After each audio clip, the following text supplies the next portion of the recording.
విజయ పేరిట నాసిరకం ఉత్పత్తులను మార్కెట్లోకి తీసుకొస్తున్న వారిపై ప్రభుత్వం చర్యలు తీసుకోవాలని విజయ డైరీ చైర్మన్ చలసాని ఆంజనేయులు కోరారు. సహకార రంగంలో విజయ బ్రాండ్తో కృష్ణా మిల్క్ యూనియన్ దశాబ్దాలుగా కొనసాగుతోందన్నారు.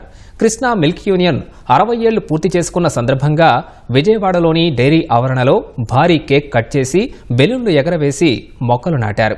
2 తెలుగు రాష్ట్రాలతో పాటు దేశంలో పాల ఉత్పత్తులను విక్రయిస్తూ కృష్ణా మిల్క్ యూనియన్ దినదినాభివృద్ధి చెందుతోందని చలసాని ఆంజనేయులు తెలిపారు. 65 ఫిబ్రవరి 11 మిల్క్ ఇంటిగ్రేటెడ్ ప్రాజెక్టుగా స్థాపన 265 లీటర్లతో ఉదయం తెల్లవారుజాము 4 గంటల 45 నిమిషాలకు ప్రారంభించినటువంటి సంస్థ ఈరోజు 12 కోట్ల లీటర్లో ప్రొక్యూర్మెంట్ దిశగా కృష్ణా, పశ్చిమ, ప్రకాశం, చిత్తూరు జిల్లాల్లో ఇవాళ ప్రయాణం చేస్తూ ఉంది. చాలా సంక్షోభాలను యూనియన్ ఎదుర్కొంది.